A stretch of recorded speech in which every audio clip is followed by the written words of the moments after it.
Salut les fugitifs et bienvenue sur la chaîne Quitter la France. Aujourd'hui, je vous reçois directement depuis mon logement du jour, mon humble demeure du moment, ici en Thaïlande. Et je vais vous montrer quelque chose de très simple. Comment deux personnes peuvent vivre exactement la même Thaïlande, avec le même soleil, les mêmes plages, les mêmes sensations, mais avec plusieurs centaines d'euros d'écart par mois. Je vous invite vraiment à rester jusqu'à la fin de la vidéo parce qu'on va ajouter ensemble, additionner ensemble poste par poste toutes ces dépenses pour voir concrètement combien vous pouvez économiser sur un mois en Thaïlande, à la fois en euros mais aussi en pourcentage. Et vous allez voir, c'est bien plus que ce que vous pouvez imaginer. Je vais aussi vous dire à la fin de la vidéo combien je paye pour ce magnifique logement avec écran plat, balcon, baie vitrée et salle de bain. Il y a une salle de bain, messieurs, dames, attention, salle de bain de luxe digne du Ritz-Carlton. Restez bien jusqu'à la fin, je vous dévoilerai le prix de cet appartement, cette chambre d'hôtel, on va dire. Avant de commencer, si ce genre de contenu vous aide, vous plaît, pensez à vous abonner, à liker la vidéo, ça m'aide énormément, ça aide la chaîne et ça me permet de continuer à faire ce type de contenu pour vous. Alors le problème, c'est que quand tu arrives en Thaïlande, c'est que tu fais une erreur hyper classique, et moi je l'ai faite aussi, c'est que tu te prends un peu pour Crésus parce que c'est quand même beaucoup moins cher ici. Tu vas prendre des transports plus confortables, tu vas prendre des hôtels plus confortables, un hôtel un peu mieux que prévu parce que tu t'es tapé X heures d'avion, que tu es crevé, que tu as envie de te dire bah, je me fais plaisir, je viens d'arriver. Et le piège, c'est que derrière, quand tu as pris des hôtels un peu moyens, haut de gamme, eh ben, tu as du mal à redescendre. C'est un peu le syndrome de la télé, en fait. Quand on achète à chaque fois une plus grande télé, on a beaucoup de mal à redescendre à la taille en dessous. Donc une fois que tu t'es habitué à un certain niveau de confort, difficile de revenir en arrière. Du coup, tu passes ton séjour sur un niveau de dépense qui est quand même plus élevé, alors que ton expérience, finalement, elle change presque pas. C'est ça qu'on va voir ensemble. On va commencer par la nourriture. En Thaïlande, si tu manges local, tu peux très très facilement t'en sortir autour de 100-150 bahts par repas. On va prendre large, on va dire 150 bahts. Dans une journée classique avec 3 repas, tu es donc à environ 450 bahts, ça fait à peu près 10-11 euros.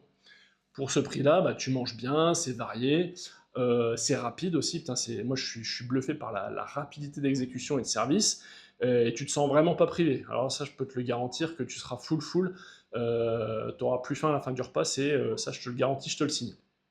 Maintenant, tu vas faire un petit écart. Tu dis, bon, allez, je vais me faire plaisir quand même chaque jour, je vais me faire un petit repas européen pour pas être trop déconnecté. Je vais me faire une pizza, un plat de pâtes, enfin un truc vraiment, ce qu'ils appellent dans les menus ici western food. Et là, tu montes facilement en fait à 400 bahts le repas. Donc, tu auras compris que tu passes de 450 bahts à 700 bahts. Donc, tu es tout de suite à 18 euros, tu vois, donc 17-18 euros. Donc, tu as déjà un delta de 6-7 euros. Pose-toi par contre juste cette question-là. Est-ce que ton repas européen, il va vraiment changer ton expérience en Thaïlande? Parce que c'est quelque chose que tu bouffes déjà toute l'année. Est-ce que pour 15 jours, 3 semaines, un mois en Thaïlande, est-ce que ça va vraiment te rendre malheureux de ne pas manger européen? Parce que quand tu mets tout bout à bout sur un mois, ce petit delta de prix journalier, en s'accumulant, en fait, tu arrives à vite 200 balles. Donc, est-ce que pour toi, voilà, 200 euros, c'est justifié pour manger un plat de pâtes tous les jours ou une pizza tous les jours? Après, si c'est ton kiff et que c'est comme ça, vas-y, parle là-dessus. Mais pour moi, je pense que c'est pas essentiel. Et puis, si tu viens en Thaïlande, c'est peut-être aussi pour manger des choses un peu différentes et manger un peu la nourriture du pays. Moi, par exemple, tu vois, je fais encore plus d'économies parce que je fais que 2 repas par jour. C'est une habitude que j'ai prise quand je faisais les chantiers dans mes appartements. Au lieu de rentrer dégueulasse, manger chez moi le midi et tout salir, je mangeais bien le matin, je mangeais bien le soir, et puis basta. Donc, ce qui fait qu'aujourd'hui, maintenant, je mange pour aller 300 bahts, plus je me fais plaisir, je me prends 100 bahts de fruits par jour, et donc je fais encore plus d'économies. Enfin bref, parenthèse refermée sur ma vie privée, tu t'en fous certainement. Alors, on va parler maintenant des transports, qui est finalement quand même un gros poste de dépense ici en Thaïlande, parce que quand tu arrives, comme tu as vu dans les vidéos, et comme tu vois dans la rue, tout le monde est en 2 roues, donc toi tu te dis, moi je vais me prendre un scooter. En plus, je le déconseille, beaucoup de gens roulent sans casque, donc tu as un peu l'impression de transgresser les règles, une impression de liberté que tu n'as plus du tout en France. Tu peux aller où tu veux, quand tu veux, sans dépendre de personne, donc tu te dis, allez c'est parti, je vais louer un scooter. Mais la question à te poser, c'est est-ce que dans la réalité, est-ce que tu vas vraiment utiliser ton scooter tous les jours? Alors oui, si dans la pampa et que tu loues une location dans la campagne, il se peut que ça te serve tous les jours, mais en général, tu es plutôt en ville, tu as pas mal de services en bas de chez toi, que ce soit la bouffe, etc. Donc est-ce que tu as vraiment besoin d'un scooter? Pas forcément. Il y a des jours où tu vas rester autour de ton logement, et des jours où tu vas aller à la plage, tu vas rien foutre, des jours où tu bouges presque pas, et pour autant, ton scooter, il est quand même là, il est quand même loué, il est quand même garé. Alors moi, j'ai lu des prix de scooters via ChatGPT, il me disait ouais, tu peux louer à 200, 250 bahts. Là, pour l'instant, autour de chez moi, ce que j'ai vu, c'est 400 bahts. 400 bahts par jour pour la location à la journée du scooter. Alors oui, c'est un petit peu dégressif quand tu prends la semaine et le mois, mais finalement, c'est pas si peu cher que ça. Donc il faut savoir qu'entre 3 et 400 bahts par jour, ça te fait entre 8 et 10 euros par jour sans que tu utilises. Et encore ça, je t'ai pas compté l'essence. Tu vois. À l'inverse, tu as une solution alternative, c'est moi ce que je fais depuis le début. Enfin, j'ai loué des scooters quand j'étais sur les îles, mais là maintenant ce que je fais, c'est que je fais déjà d'une part beaucoup de choses à pied parce que mon hôtel est hyper bien situé, je vous l'avais pas précisé, mais regardez, baie vitrée, ouverture automatique manuelle.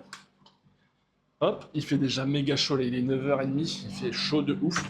Alors je suis sur une petite rue passante, et au bout, qu'est-ce que vous voyez? Ah ouais, mais c'est la mer, on n'est pas loin de la mer. Et puis il y a tout à disposition, les boutiques, la bouffe, etc. Donc on est vraiment hyper bien situé. Quand je vais vous dire le prix à la fin, vous allez un peu halluciner, je pense. Alors oui, c'est vieillot, c'est old school, mais on est dans le jus, on est Enfin, on est bien. Moi, franchement, je suis bien ici.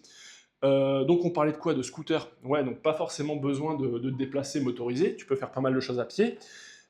Et si vraiment tu veux te déplacer un peu plus loin, et bah, tu as des solutions, soit les transports en commun, les sortes de pick-up, là où tu montes à l'arrière, tu payes 15 bahts et tu dis stop au chauffeur quand tu as envie de t'arrêter, ou sinon même tu peux prendre un Bolt pour aller d'un point A à un point B, et puis pour revenir du point B au point A, ça te coûte à peu près 70 balles le trajet, à la grosse, on va arrondir, donc 70 bahts. Donc tu passes de 300 à 400 bahts de location de scooter sans l'essence à 170 bahts par jour.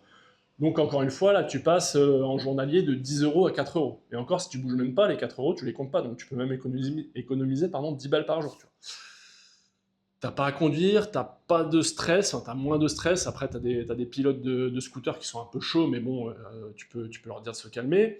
T'as pas d'essence, t'as pas de caution, t'as pas de problème à te dire, bah, je sais pas de conduire de deux roues. Euh, Rien qu'un exemple, hein, en transport, on va partir des transports, on parlait des transports entre transport en commun et transport privé aussi, et quand tu veux te déplacer d'une ville à l'autre, entre Bangkok et Pattaya, bon alors c'est très cliché, mais bon, c'est un bon comparatif. Si tu prends un Bolt en fait c'est un taxi privé, c'est une sorte de Uber, on va dire. Si tu prends un Bolt, pour le trajet, t'es à environ 40 euros. En bus, bah, t'es à 4 euros, donc t'es 10 fois moins cher. Pourtant, tu arrives exactement au même endroit, la route, ça reste la même, il n'y a pas grand-chose qui change, et d'un aller-retour à 80 balles, tu passes à 8 euros en fait en passant en transport en commun. Donc 70 euros, une économie de 70 euros juste pour avoir choisi un moyen de transport différent. Et maintenant, on va arriver au point le plus important. Tu me vois venir? Franchement, elle est pas dégueu cette piole. Au début, j'étais là, putain, c'est pas très beau et tout. C'est sûr que la peinture, elle est old school. Hein. Le frigo, je kiffe à mort. Il est orange old school à bloc. Franchement, moi je trouve qu'il est beau. Mais bon, après, question de point de vue. On arrive au point le plus important, le logement. Le logement, et c'est là vraiment que tout va se jouer. Parce que, comme je te le disais au début, tu arrives, tu veux te faire plaisir, tu prends des hôtels à 30, 40, 50 balles. Alors, j'ai pas pris d'hôtel à 50 balles, mais tu peux, il y a tout. Et ça devient ta base, et tu continues là-dessus tout le mois.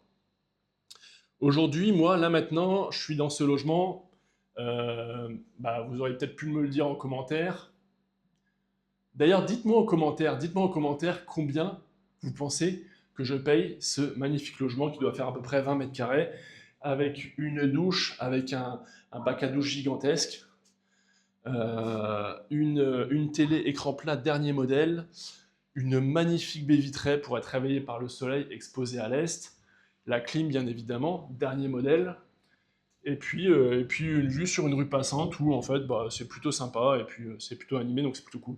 Dites-moi en commentaire combien je paye ce logement et puis on verra en fin de vidéo, je vous dévoilerai le prix.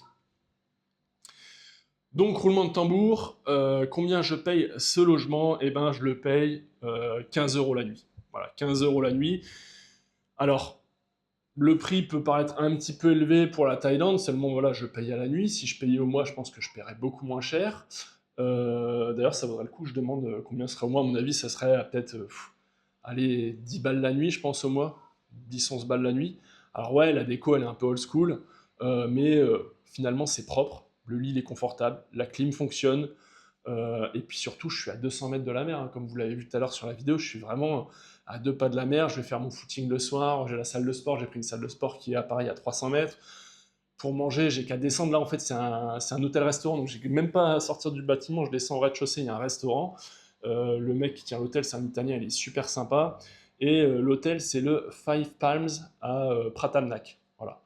Alors, c'est rien de luxueux, c'est très simple, mais tout fonctionne. Et moi, c'est vraiment un endroit dans lequel je me retrouve parce que ça me correspond assez bien. J'ai tout le confort dont j'ai besoin pour un prix dérisoire. Ça me donne un confort mental énorme parce que je me dis que je me fais pas poncer économiquement, enfin financièrement, et je suis bien placé. Enfin bref, que du positif. Alors, surtout que l'hôtel, tu vois, enfin, en général, tu te dis, bon, bah, tu vois les photos sur les sites, tu te dis, ouais, c'est trop beau, etc. J'ai envie de réserver, voilà, tout ce qui brille, ça nous attire, mais c'était hier soir, je me suis fait la réflexion suivante. Je me suis dit, putain, mais en fait, un hôtel, tu y vas pour dormir. Enfin, principalement pour dormir. Après, tu fais ce que tu veux.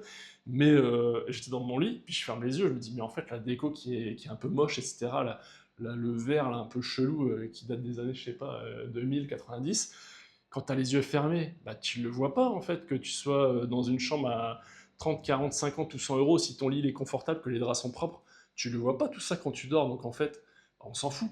Donc concrètement, si tu es à 40 euros la nuit, ça te fait 1200 balles sur le mois. Et si tu es à 15 euros, ça te fait 450 euros. Donc en gros, tu as 750 euros à gagner, ne serait-ce que sur le logement.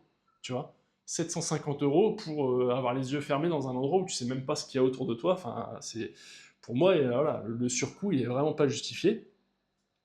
Et je pense d'ailleurs même que le vrai bon move, c'est pas de faire que du low cost, tu vois, c'est pas que de se faire des pioles qui sont pas folles comme ça pendant un mois, parce que le but c'est quand même que tu sois en vacances en Thaïlande, que tu kiffes un petit peu, tu vois. Mais le combo ultime, pour moi je l'ai pas fait, tu vois, parce que moi je suis vraiment en mode hardcore, mais le vrai combo ce serait de faire beaucoup de pioles, en fait, beaucoup de chambres entre 15 et 20 euros, la majeure partie du temps, et de temps en temps, tu vois, si tu as 2-3 week-ends sur ton séjour, même sur 2 week-ends, tu te fais un vrai kiff, tu te fais un hôtel à 60-70 euros, et je peux te dire que pour 70 euros ici, t'as des trucs sympas. T'as des trucs vraiment, vraiment sympas, pieds dans l'eau, etc. Enfin, des trucs qui. Et du coup, tu te crées des expériences ponctuelles, mais justement, elles vont être hyper pertinentes parce que tu vas t'en souvenir. Parce que ça aurait été ponctuel, t'en auras eu, tu sais, juste un petit peu, et donc t'en auras pris plein la vue, et ça va te marquer, et tu te crées des expériences dont tu te souviendras toute ta vie, quoi. Allez, maintenant, on va faire le calcul final parce que c'est ça qui est vraiment intéressant. On va comparer les deux scénarios. D'un côté, le scénario je me fais plaisir sans trop réfléchir, et de l'autre, le scénario optimisé un peu hardcore où tu fais attention sans pour autant te priver. Alors, dans le premier cas, tu prends un hôtel à 40 euros la nuit. Sur 30 jours, ça fait 1200 euros. Tu ajoutes la nourriture avec un petit confort en mode western food une fois par jour, soit environ 700 bahts par jour. Sur un mois, ça fait 21 000 bahts, soit 525 euros. Tu ajoutes à ça un scooter à 400 bahts par jour. Sur 30 jours, ça fait 12 000 bahts, donc environ 300 euros. Si on additionne tout ça, tu arrives à environ 2025 euros de dépenses sur le mois, ce qui correspond à peu près à 81 000 bahts. Maintenant, on va prendre le scénario hardcore optimisé. Tu passes sur un logement à 15 euros la nuit. Donc sur 30 jours, ça te fait 450 euros. Pour la nourriture, tu restes sur du local à 450 bahts par jour, soit 13 500 bahts sur le mois, soit 340 euros. Pour les déplacements, tu fonctionnes en mode simple, environ 170 bahts par jour. Sur 30 jours, ça fait 5100 bahts, soit environ 130 euros. Et là, si tu additionnes, c'est là que ça pique, tu arrives à environ 920 euros pour le mois, ce qui fait à peu près 36 600 bahts. Donc concrètement, entre les deux scénarios, tu passes de 2025 euros à environ 920 euros. Ça fait plus de 1100 euros d'écart sur un mois. En bahts, ça fait plus de 44 000 bahts, et surtout, ça représente une réduction de environ 55% du budget global. Donc tu payes plus de 2 fois moins cher. Ça, faut bien le comprendre, hein. Ce pourcentage, il reste le même que tu restes un mois ou 2 semaines. ou même plus longtemps, peu importe. Les montants changent, mais la logique reste exactement la même.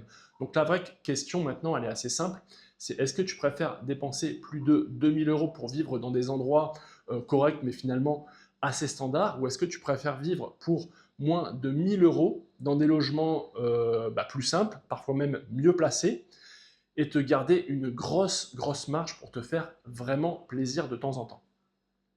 Est-ce que tu préfères être tout le temps dans un environnement moyen plus en payant cher, ou est-ce que tu préfères optimiser à fond et t'offrir ponctuellement des expériences vraiment mémorables? Parce que même en faisant de l'économie hardcore, avec quelques gros plaisirs de temps en temps, tu restes largement en dessous d'un budget classique étalé sur tout le séjour. Moi, personnellement, mon choix, il est vite fait, vous l'avez compris. Je préfère largement optimiser au maximum et me faire plaisir ponctuellement, plutôt que de payer cher en continu pour quelque chose qui me marque pas vraiment finalement. Donc toi, dis-moi maintenant en commentaire comment tu fonctionnes en vacances. Est-ce que tu es plutôt économie intelligente avec des gros plaisirs ponctuels, ou est-ce que tu préfères te faire plaisir un petit peu en continu qui t'a payé beaucoup plus cher? Voilà, c'est tout pour cette vidéo. Si elle t'a plu, n'hésite pas à me mettre un like, abonne-toi, mets-moi un commentaire. On se retrouve bientôt sur la chaîne Quitter la France. Je te souhaite une très bonne soirée et puis je te laisse avec une petite vue de la plage. Allez, à bientôt, salut. Vive la République et vive la France.